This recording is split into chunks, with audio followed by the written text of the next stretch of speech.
Ada Bang Hendrik Sihombing. Wah, Horas Bah gitu. Horas. Bang Hendrik ini dulunya masuk Islam Bukan dulu yang masuk Islam, memang atau gimana? kaderullahnya kita memang Muslim kan sebenarnya. Kaderullah. Keluarga dari Keluarga dari Kristen semua. Bapak Ibu Kristen. Ibu enggak. Oh, Ibu. Ibu pindah dari Dari Muslim ke Kristen. Ya. Terus berarti Bang Hendrik tumbuh menjadi anak dalam keluarga Kristen. Dalam keluarga Kristen. Oke, terus kembali ke Islam. Kembali ke Islam. Bang Hendrik dulu berarti. Saya dulu. Tahun? 2002. 2002, waduh. Oh, itu mah bukan mualaf lagi udah ya. Bukan mualaf. Mantan kafir. Mantan kafir tahun 2002. 2002. 2002, Ya. Masya Allah. Nah, lama bener nih. Apa namanya? Berapa saudara, Bang Hendrik? Saya berdua sama adik saya. Berdua? Laki-laki, ya. Oh, Bang Hendrik yang besar. Yang paling besar. Tapi sekarang orang tua saya, bapak saya sudah nikah lagi dan punya adik 3 perempuan. Oke. Ibu sekarang di mana?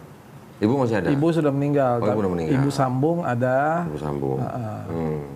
Ya makanya saya punya adik 3 sekarang, perempuan semua. Bapak tinggal di? Bapak tinggal di Lubang Buaya. Oh, di Jakarta? Jakarta. Oh, oke, ya. Nah, ini kita mau denger nih ya, kisah dari Bang Hendrik nih. Gimana ceritanya dulu kok balik ke Islam nih? Jalannya gitu. Jalannya ya kok ya. Jadi ini saya ceritain secara detail banget, sampai sedetail-detailnya. Waduh, jangan detail banget nanti. Iya. Gimana, Bang? Jadi dulunya itu saya itu di Kristen itu ngerasa memang kayaknya di Kristen ini tidak ada apa namanya ya, rasa tanggung jawab ya kok ya. Tanggung jawab? Tanggung jawab gimana maksudnya? Jadi mungkin kalau sekarang saya bicara tanggung jawab saya kan setiap hari kok. 5 waktu itu kan tanggung jawab saya. Tanggung jawab ibadah. Ibadah. Oke, Jadi kalau waktu di Kristen itu kan seminggu cuma 1 kali. Itu juga jarang-jarang saya kok. Oh. Jadi kalau sebulan 4 kali, bolosnya berapa kali? Bolosnya 1000 kali kayaknya kok. Oh ya, gerejanya apa dulu, Bang Hendrik? Dulu saya dari mulai GPIB sampai ke GBI. Oh, GBI apa? Battle. Iya, yang di Betani apa Tiberias? Tiberias saya. Yang di mana? Saya dulu yang di Kelapa Gading. Kelapa Gading. Nah, juga di Senayan juga. Yang gede banget itu ya? Iya, di Dom. Berarti Pak Ariaji? Pak Riaji sama Pak Gilbert. Pendeta Sama Gilbert. Pak Gilbert. Iya. Oh, anak buahnya Pak Gilbert nih mantannya. Terus? Iya, akhirnya. Tapi di situ juga selama di Kristen itu saya masih tetap ya begitulah kok, kehidupan anak-anak muda dulu kan masih suka minum, masih suka mabok, masih suka yang enggak lah pokoknya, narkoba segala macem gitu-gitu kan. Nah selama perjalanan saya di Kristen itu saya nggak punya pegangan, jadi kok saya punya agama tapi kayak nggak punya agama saya. Jarang ke gereja sih makanya. Nggak juga. Oh, tapi tetap kan kayak sekolah minggu gitu-gitu kan. Saya tetap ini juga kan, ada kayak saya ngajar-ngajar sekolah minggu kan, untuk ngajar nyanyi maksudnya. Oh, ngajar nyanyi. Jadi karena pemain musik apa penyanyi?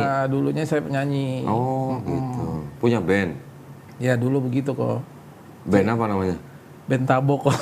Apa? Talbok? Nggak, jadi saya nyanyi-nyanyi di kafe-kafe gitu. Kafe-kafe. Iya. Jadi akhirnya saya suka ngajar-ngajar begitu kan. Nah terus, namanya kehidupan kafe kan kok tahu sendiri kok, minum, mabok itu tuh udah pasti harus, narkoba itu udah wajib itu kok hukumnya. Iya. Terus? Makanya saya bilang, tapi kayak saya enjoy aja kok, kayak nggak ada rasa berdosa atau rasa apa gitu kan, karena saya pikir waktu saya perjamuan kudus kok, itu kan ada istilah perjamuan kudus itu, katanya itu dari anggur kok. Jadi wah nih mantap gitu, jadi saya senang banget tuh kok kalau udah perjamuan kudus. Jadi kalau perjamuan kudus anggurnya minta nambah nggak itu? Nambah kok. Sampai ambil 3. Sini botolnya gitu ya? Iya. Malah kadang-kadang 3 saya ambil. Waduh. Terus? Jadi dari mulai Sesloki mah kurang gitu ya? kurang kayaknya kok. Jadi waktu saya perjamuan kudus itu juga yang saya lihat ini nggak ada ininya kok, nggak ada apa namanya taste-nya gitu, apa soul-nya lah ya, soul-nya nggak dapet gitu nih. Saya bilang kok perjamuan nggak dapet feel-nya gitu. Feel-nya, jadi nggak ngerasa kayaknya. Saya malah butuh perjamuan kudus itu malah buat minumnya, bukan karena histori di ininya ya kok ya. Kenapa lu nggak ke belakang mimbar? Lu minta ambil botolnya aja sekalian. Pengennya begitu kok, pengennya. Makanya saya bilang, waduh nih kayaknya kurang ini nih. sampai akhirnya saya juga karena bosan kok. Bosan saya sempat apa ya kalau anak-anak dulu bilang tuh agnostik ya. Oh, agnostik. Jadi Ya, saya ya. nggak percaya dengan adanya Tuhan gitu kan. Enggak, kalau agnostik percaya sama Tuhan, tapi nggak percaya sama agama. Ya saya justru ya nggak percaya sama agamanya kok. Tapi masih percaya ada Tuhan nggak? Percaya ada Tuhan. Percaya, ya, agnostik. Cuman saya nggak percaya sama agama ini. Ya. Yang saya pegang itu kan. Ya. Nah akhirnya saya minum, saya mabuk. Nah satu saat ini kok saya lagi pacaran nih sama orang Islam nih ceritanya nih kok. Ini ada kisah cintanya nih kok sedikit kok. Oh gitu. Tapi dulu waktu pacaran sama orang Islam itu sengaja nyari yang Muslim apa enggak? Oh enggak lah kok. Enggak sengaja? Nggak sengaja. Jadi memang saya nggak mau cari yang Muslim sebenarnya. Dan saya nggak suka sama salah satu ada istilahnya itu apa ya? Kalau misalnya di orang suku ini saya nggak suka gitu loh. Ya. Nah tapi ternyata malah dapatnya yang orang Islam yang benar-benar taat. Dari gitu suku kan. yang dulu nggak mau? Makanya saya bilang. Itu kualat namanya itu. Itu dia makanya saya kayaknya banyak kualat ini kok. Terus? Jadi akhirnya saya pacaran sama dia kan.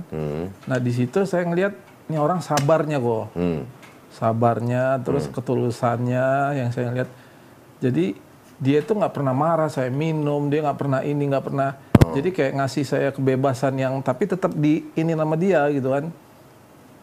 Nah satu saat saya antara tidur dan enggak kok. Jadi karena udah mabok kali ya, jadi nggak ngerti lagi saya itu kan. Maboknya itu parah banget. Saya rasa itu mabok yang paling parah buat selama saya di dunia hitam. Selama di karir mabok. Iya, di dunia permabokan itu kayak mabok yang paling parah buat saya. Emang minum apa? Spiritus apa? Kayaknya Baygon. Ngomong branded. Brand nggak apa-apa. Nggak apa-apa, siapa tahu endorse gitu. Iya, itu dia. Tapi bukan buat diminum kok ya. Iya. Bukan buat diminum ya. Iya, terus? Iya, setelah saya minum itu antara tidur dan enggak itu saya kayak ngelihat nih di depan saya ini ada yang ngetok-ngetok kok, nggak tahu mungkin halusinasi kali pikiran saya waktu itu kan. Ngetok-ngetok itu saya tinggal di kontrakan kecil dan benar-benar ini banget lah. Kontrakan itu saya karena nggak sama orang tua kan, saya coba sendiri gitu kan. Nah akhirnya saya pas ke sana itu saya lihat ini orang nih ngapain di depan rame-rame nih. Nah rame-rame ini orang-orang pakai sorban, pakai itu kok. Hah? Ngapain? Di depan rumah, depan halaman rumah saya itu. Nggak gerebek apa gimana? Makanya saya jadi takut nih. Ini jangan saya digerebek sama ini salah satu ormas Islam nih saya pikirkan. Ini gara-gara mabok, gara-gara ini kali saya kan. Itu rame banget kok. Penuh orang di situ kan. Nah cuman yang satu ini karena nggak ini sama saya kalian, nggak simpatik dia sama saya kan. Saya keluar, saya ngeliat dia ngomong, jangan di sini. Jalan, cari orang ini katanya. Kamu ikutin jalan dia aja, katanya. Jangan begini kelakuan kamu katanya. Loh, ini orang siapa pikiran saya kan? Nah tapi abis itu saya langsung tutup pintunya tuh kok. Saya tutup, terus nggak lama nih orang ini ngomong begini sama saya. Keluar kamu, keluar. Tiba-tiba pas saya disuruh nyari orang itu, saya langsung mikir siapa nih orang ini, kok saya disuruh nyari dia gitu kan.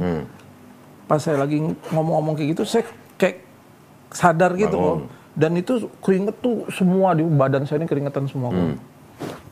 Nah ini saya sebutkan aja ya namanya disuruh cari yang namanya Hamid. Terus? Nah terus saya bilang, Hamid ini siapa nih? Habib Hamid dia bilang gitu kan. Habib. Terus? Nah setelah itu saya kebangun itu jadi kayak kebangun gitu kan. Padahal itu antara tidur dan enggak saya.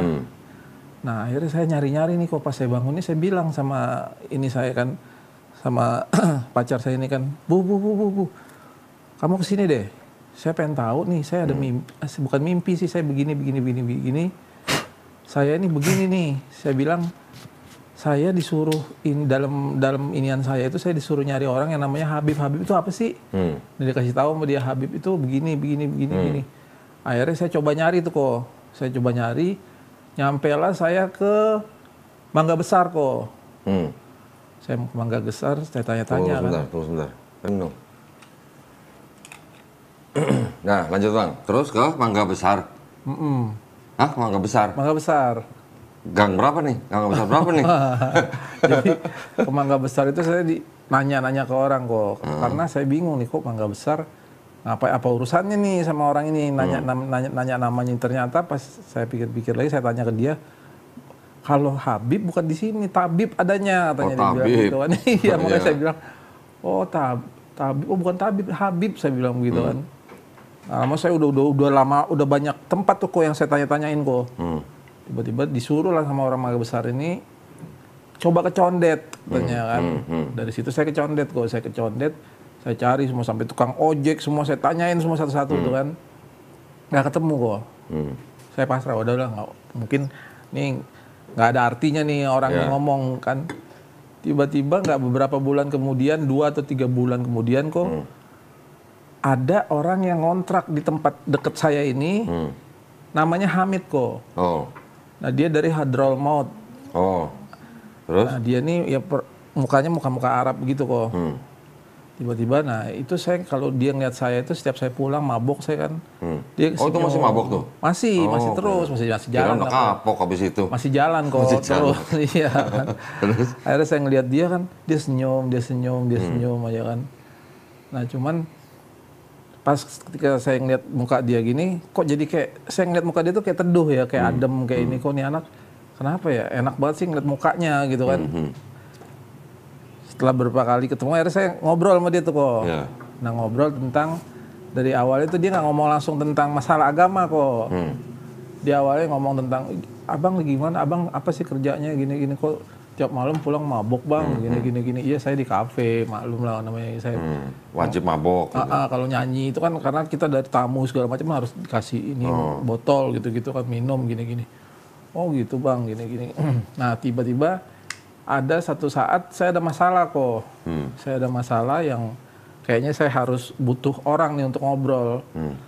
Nah tiba-tiba nih si Habib inilah yang ingin ke saya kan, ngasih satu solusi yang itu pas banget ke saya.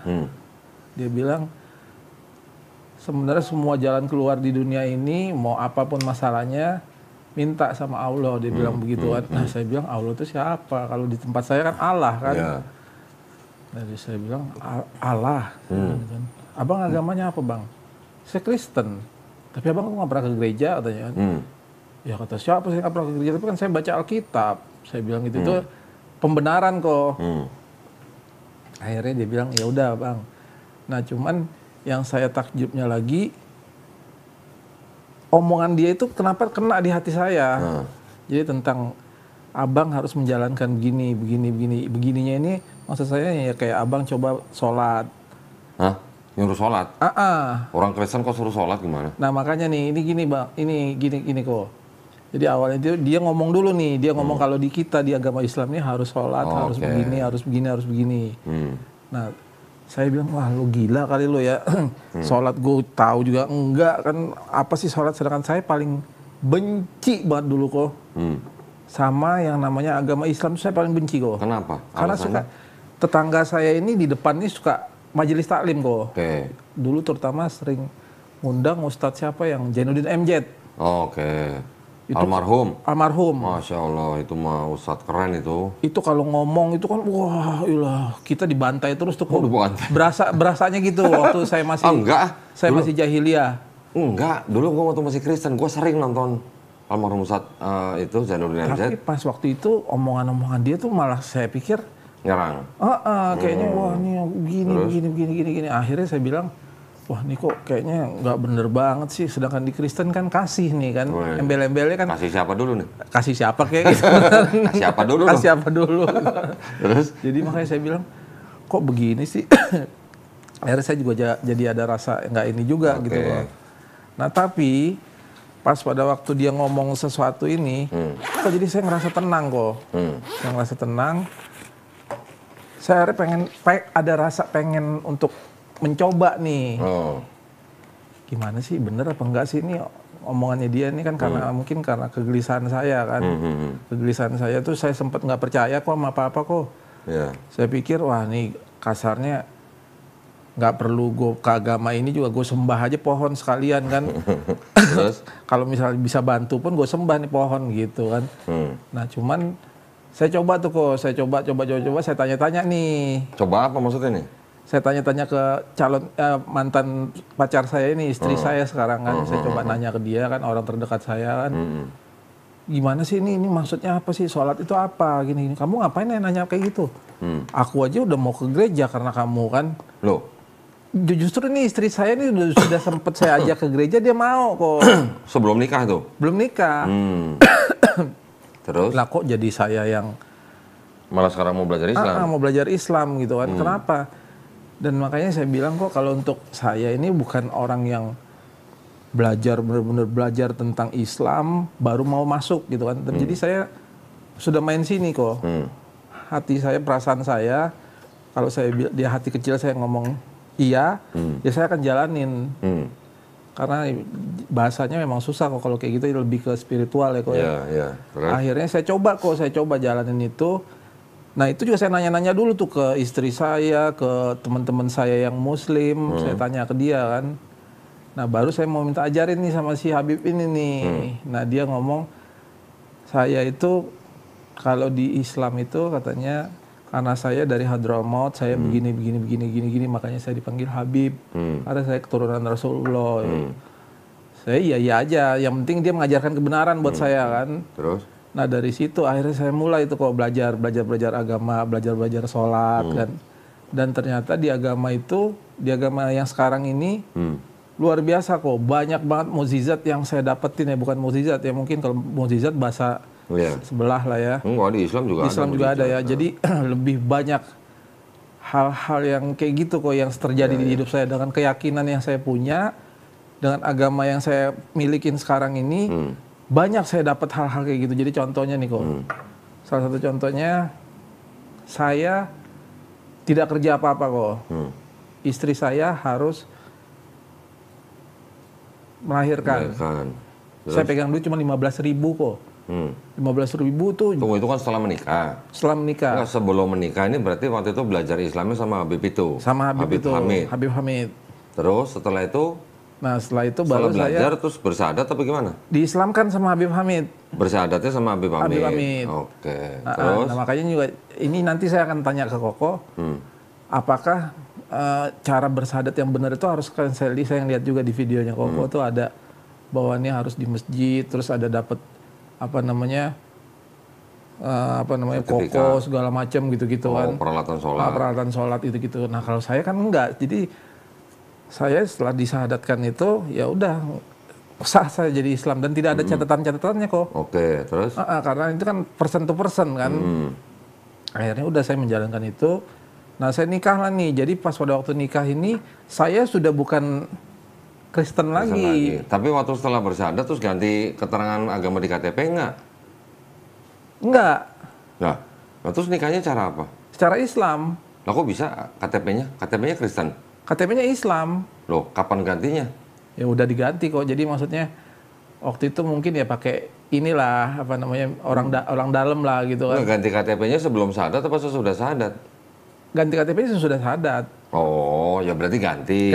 Setelah syahadat ganti. Baru ganti. Oke. Terus? Nah setelah itu baru pas setelah saya nikah ini, itu nggak langsung enak kok kehidupan saya. Jadi sampai wah itu dengan biaya cuma 15.000 itu saya bisa, akhirnya istri ini teman saya yang sudah lama kok, yang saya cuman yang nggak kepikiran sama saya lah. Jadi saya sebutkan aja nih kok ya. Jadi saya dibantu sama Eros Lion Seven itu kok, saya cuman WA dia. Ros, istriku masuk rumah sakit nih Ros, gini. Tiba-tiba dia langsung ngirimin kok. Nih udah kau ini. Tadinya saya malu dan takut ngomongnya. Tapi kayaknya Allah tuh bilang, ya udah nggak apa-apa. Jadi akhirnya saya berani kok. Saya ngomong, itu langsung dibayar kok. Tunggu sebentar, saya boleh mundur dikit ya. Waktu nikah dengan calonnya waktu itu, nikah secara Islam. Orang tuanya gimana? Orang tuanya awalnya nggak mudah langsung nikah gitu kok. Nggak, orang tuanya Bang Hendrik? Oh ya nggak mudah dengan begitu. Jadi ini memang ada prosesnya lagi. Bener, kok harus tanya itu juga memang. Gimana? Jadi sebelum saya mau nikahin istri saya ini, orang tua nggak terlalu ini sebenarnya kok. Cuman yang ngeri itu keluarga dari saya. Keluarga besar saya justru. Sampai ada yang bilang, udah tahu lo Islam itu identik dengan kemiskinan, lo malah masuk ke situ, lo jadi orang susah kan lo nantinya, lo lihat aja katanya. Pada dinyaci-nyaci yang begitu-begitu deh ya. Nggak, waktu Bang Hendrik masuk Islam, ngasih tahu orang tua. Kasih tahu kok. Terus gimana reaksinya? Ya kalau orang tua saya sih nggak terlalu yang Nggak apa-apa. jadi ya memang ya terserah kau ya, kau yang pilih jalan kau ya, kau yang jalanin sendiri nanti kan. Cuman jangan minta tolong sama aku ya kalau terjadi apa-apa. Terus waktu nikah orang tua datang. Oke, terus Nah udah datang gitu. Nah cuman dia masih ya mungkin karena sayangnya ke saya itu, jadi ya dia kasih ini adalah kebebasan lah buat saya kan. Nah cuman di sini yang saya pikir juga, waduh nih kok dari keluarga istrinya malah yang justru pertentangan ini kok. Keluarga istrinya Bang Hendrik malah menentang. Sebelumnya ini memang saya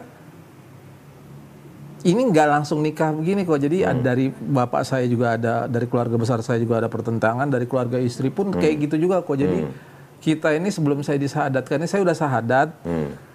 Itu sudah mau menjelang mau pernikahan kok. Sebelumnya belum kok. Belum apa? Saya belum langsung sahadat begitu. Iya. Nah itu kabur dulu saya dari rumah nih kok. Kabur dari rumah, istri pun juga kabur dari rumah. Nah akhirnya kita ketemu. Nah baru saya berguru sama, minta tolong sama Habib ini. Jadi makanya saya agak ringkas tadi itu supaya akhirnya saya nikah. Tadinya tuh kita kabur-kaburan dulu kok. Kaburnya nggak sehari 2 hari kok, setahun 2 tahun kok. Tuh. Akhirnya ya itu. Saya sempat dipukulin juga dulu sama abangnya. Abang calonnya istri. waktu itu. Terus? Jadi mungkin karena, adek gue dibawa lari, keluarganya juga begitu kan. Sampai ibunya sakit-sakitan. Saya merasa ada dosa juga saya ke mama mertua saya. Mungkin karena saya kali kan yang dia bikin ini. Cuman ya jalan Allah kan, saya nggak ngerti juga. Dan saya niatnya serius gitu kan. Bukannya mau main-main ini anak gitu kan. Akhirnya ini kita langsung ke pas pernikahan kok ya. Pas pernikahan saya ini keadaan masih nggak enak tuh kok. Jadi dulu nih saya nih bukan dari keluarga berada kok.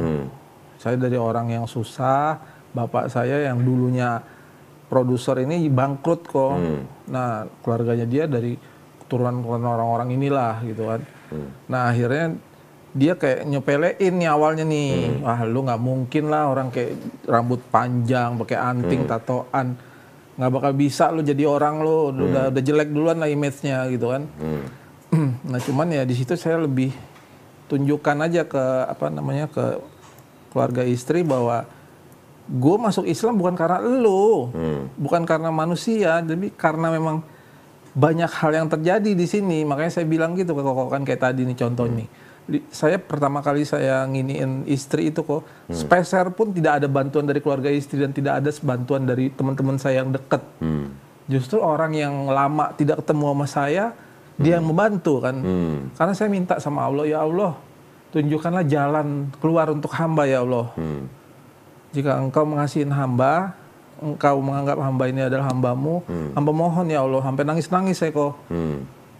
Dan langsung dikasih kok. Tadinya saya udah mau lompat kok dari rumah sakit Kartini Bekasi kok. Lompat kemana? Lompat ke bawah. Oh terjun maksudnya? Oh kira lompat pagar. Enggak kok. Jadi, karena udah frustasi kok. Ini duit dari mana 15.000 kok biayanya 9.750.000. Saya masih inget banget itu. Ini duit dari mana saya nih harus nginin ini nih ya. Ini anak orang loh. Sedangkan keluarga aja belum tahu nih kok. Belum tahu apa? Belum tahu dia sudah hamil. Keluarga siapa? Keluarga istri. Oh. Karena saya sudah diislamkan dan sudah dinikahkan, tapi keluarga nggak tahu. Oh jadi waktu nikah keluarga istri waktu itu belum tahu nikah pertama kalinya. Jadi ini kan nikah yang kedua kalinya, yang rame-ramenya ini kan. Jadi saya awalnya dinikahkan itu sama Habib Hamid. Oke, terus nikah siri dulu. Nikah siri. Nah itu udah selesai gitu. Nah barulah nih, saya takutan nih kok. Dan itu dengan mudahnya Allah ngasih kok. Dibantu. Sampai datang tuh kok. Erosnya datang, dia membantu saya. Nah akhirnya kita udah selesai permasalahan itu.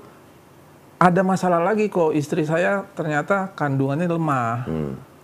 Jadi dia itu hamil di luar kandungan. Yang setelah yang pertama itu kan. Jadi yang harus mana? Yang anak pertama? anak pertama. Terus anak keduanya? Anak keduanya begitu juga karena sudah ini anak keduanya nggak jadi malah kok. Oh, nggak jadi. Jadi malah anak saya ini Oh, yang pertama malah jadi akhirnya. Yang nggak jadi. nggak jadi apa maksudnya? Nggak jadi anak. Nggak jadi lahir? Nggak jadi lahir. Yang pertama? Yang pertama karena itu hamil di luar kandungan. Oke, terus? Kandungannya bermasalah. Nah, yang kedua ini saya pikir kata dokter jangan Bu, jangan dulu, jangan hamil-hamil dulu bahaya nanti. Soalnya Saya nggak mau hamil duluan, tapi suami saya ini terlalu nakal terus gitu gimana dong? Iya, benar kayak gitu kok. Iya. Istrinya jaga-jaga kandungan, suaminya terus mah gitu. Gimana? Nyolek terus ya kok ya. Iya sih. Nggak jadi kok. Memang pas lagi yang keduanya ini kok, nggak boleh sama dokter kok. Jangan sampai Pak, nanti masalahnya ini menyangkut nyawa istri Bapak gini. Nah saya takut itu, nggak berani kok. Tapi ya mau nggak mau akhirnya saya bilang kalau saya kayak gini, ya kayak hati saya aja udah nggak apa-apa lah. Kalau manusia ngomong nggak. Jadi saya tuh memang ketika saya pindah agama Islam ini, saya tuh langsung jadi orang yang terlalu pede mungkin kok ya. Pede gimana? Pede bahwa Allah pasti akan nolong gua nih. Iya. Karena kan dari beberapa kali yang saya jalanin, kayak saya ditolong untuk pas hamilnya istri, kayak saya nggak makan dulu, kita makan nasi itu berdua. Saya beli nasi yang harga 1.000 perak gitu-gitu. Makan berdua? Makan berdua. Romantis banget dong berarti. Rokok makan gratis kok. Tapi memang karena banyak lah kok hal-hal yang benar-benar perantara Allah, pertolongan Allah tuh nyata banget buat saya gitu kan. Nah tapi makanya saya pikir juga, wah nih kayaknya nggak apa-apa kali ya. Akhirnya jadi tuh kok. Jadi apa? Jadi anak. Yang mana yang kedua? Yang kedua. Terus? Nah justru yang ditolong sama Eros tuh tadi yang keberapa? Yang pertama. Oh yang pertama? Yang pertama. Ya katanya nggak lahir. Jadi lahir apa enggak? Nggak lahir, cuman kan harus dikuret kok. Kuret, oke. Karena harus pakai darah 2 kantong.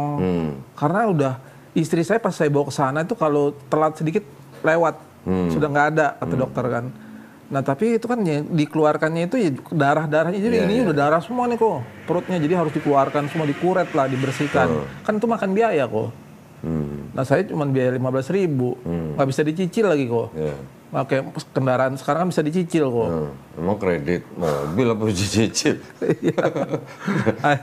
Akhirnya udah, ya mungkin nih ucapan ini pas saya cerita gini saya juga terima kasih banget sama Eros Salaon Seven yang sudah banyak bantu saya dan benar-benar luar biasa ya memang. Ya saya bukan siapa-siapa tapi dia mau bantu saya gitu kan, saya bersyukur banget. Nah itu juga untuk yang kedua nih kok, yang saya tidak pikirkan itu, ini kan kayak hal yang nggak mungkin kok. Hal yang nggak mungkin, anak ini dokter aja kaget. Kok bisa jadi ya?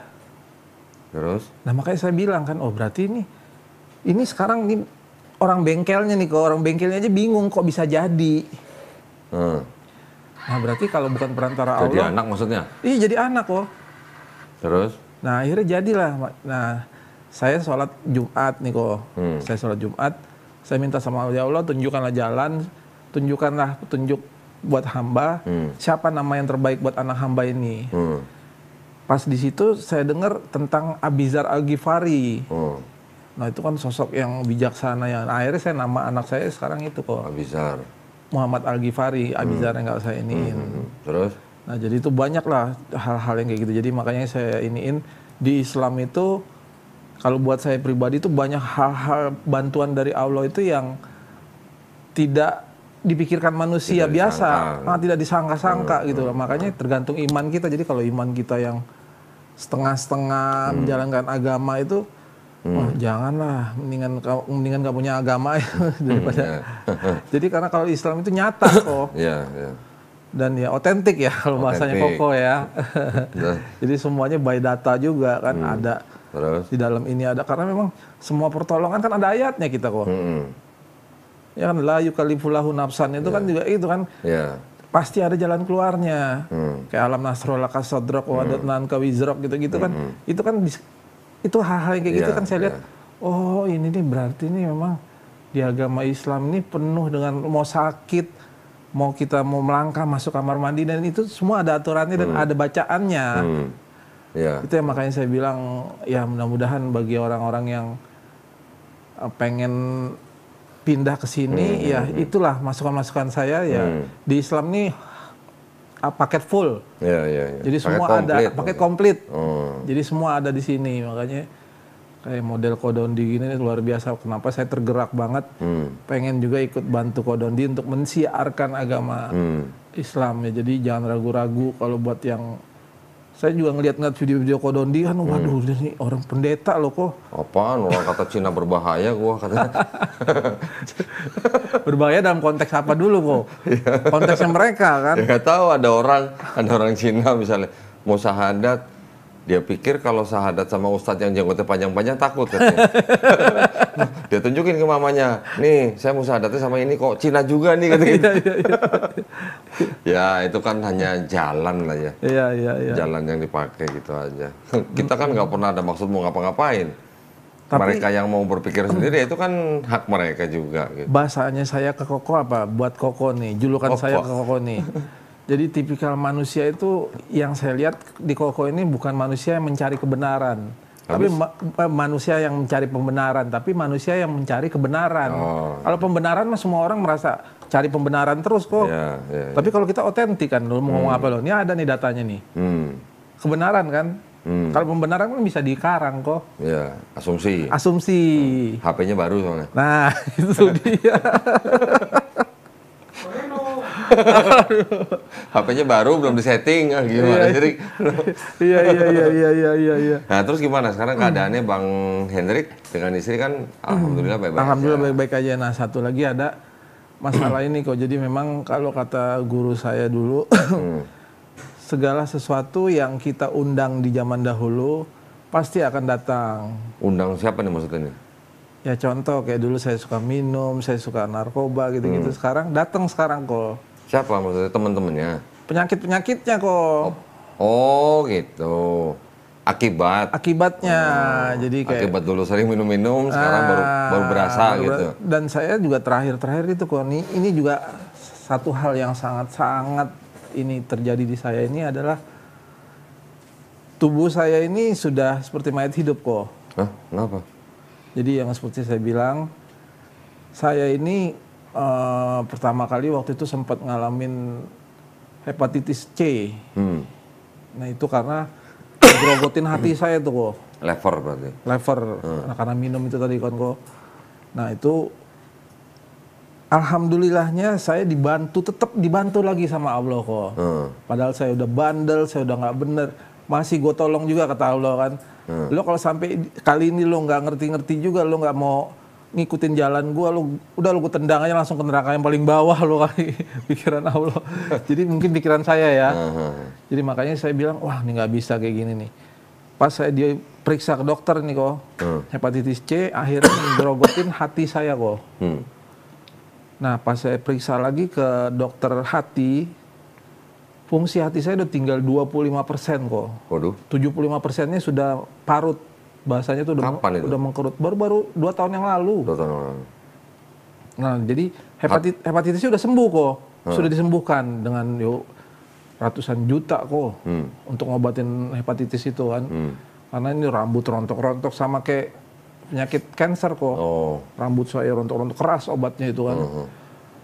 Udah sembuh, nah tinggal hati saya kok yang 25% ini. Orang dokter ngomong sama saya gini, Pak, udah Bapak nggak usah banyak mikir Pak, di rumah aja tenang, istirahat aja, tinggal nunggu aja Pak katanya. Nunggu apa? Nunggu apa nih dok maksudnya dok? Enggak, maksud saya ya hidup ini buat ini aja, dia nggak usah banyak pikiran.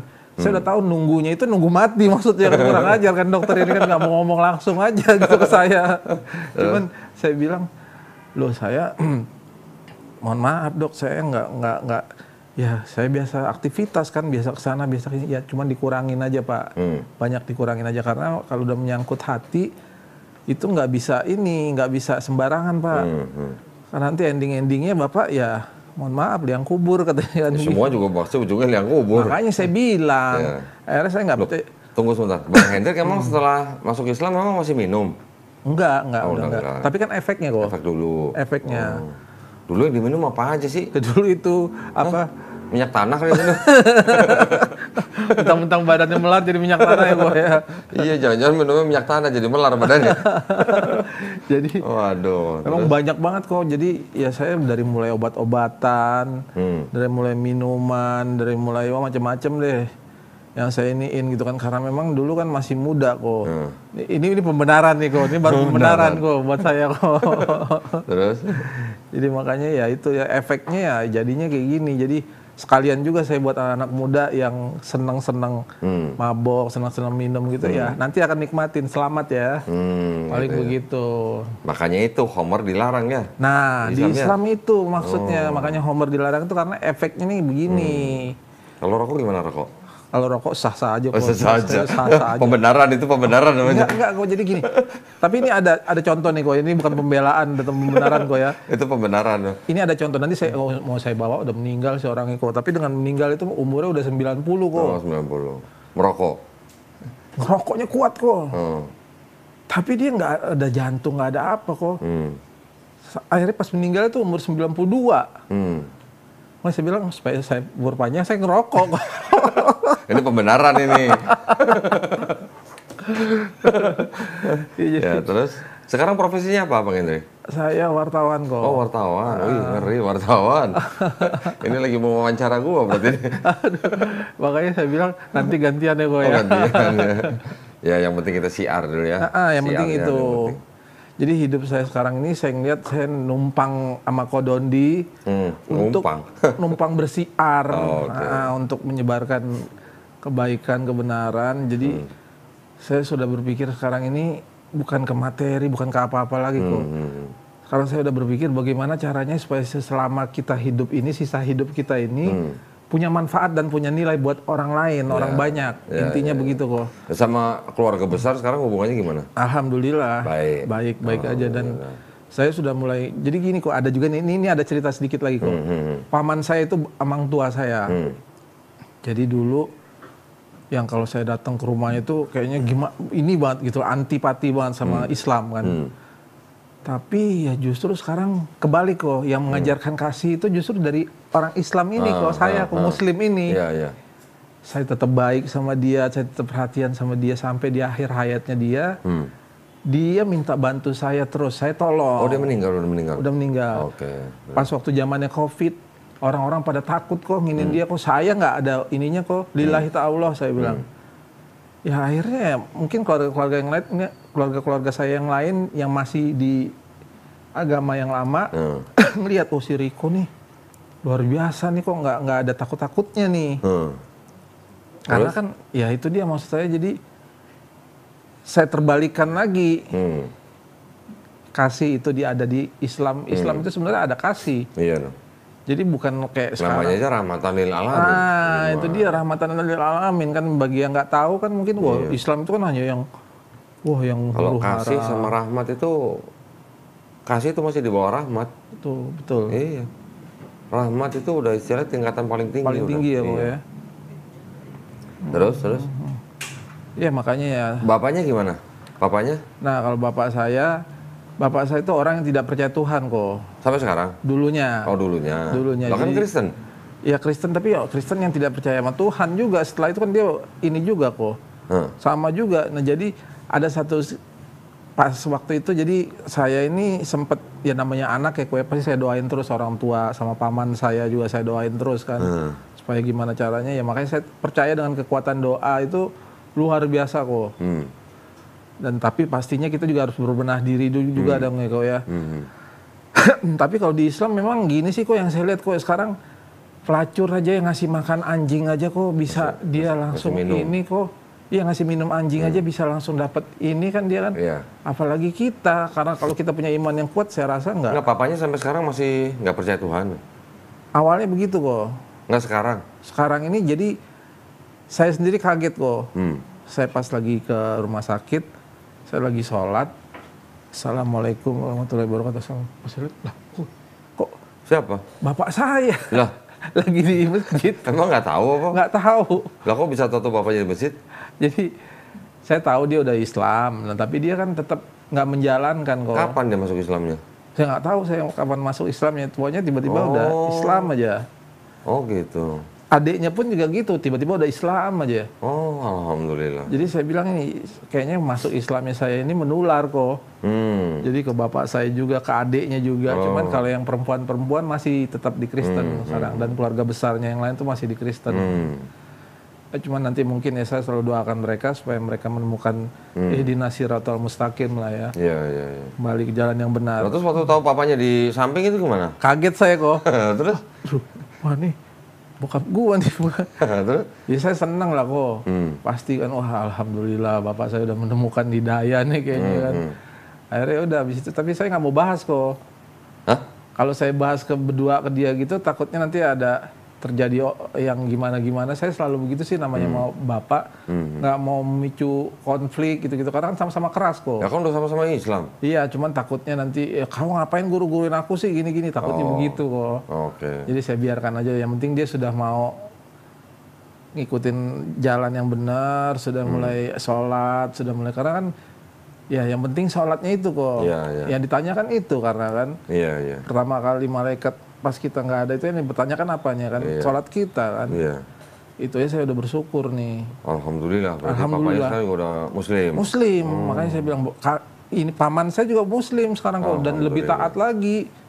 Makanya saya bingung kadang-kadang mereka, wah yang dulunya luar biasa ya. Kalau bukan kekuatan Allah apa kok? Iya. Kan? Orang-orang yang keras-keras hatinya itu dilembutkan begitu. Iya. Yang bisa membolak-balikan hati manusia kan Allah. Nah, itu sering banget tuh saya lihat Koko ngomong kayak gitu tuh kan. Nah kan kita kan hanya ditugaskan untuk menyampaikan. Betul. Masalah dia mau nerima, mau jemput hidayah kan itu bukan urusan kita. Bukan urusan kita, betul, setuju itu. Ya alhamdulillah ya. Iya, alhamdulillah, intinya mudah-mudahan banyak lagi nanti orang-orang kayak kita ya kok ya.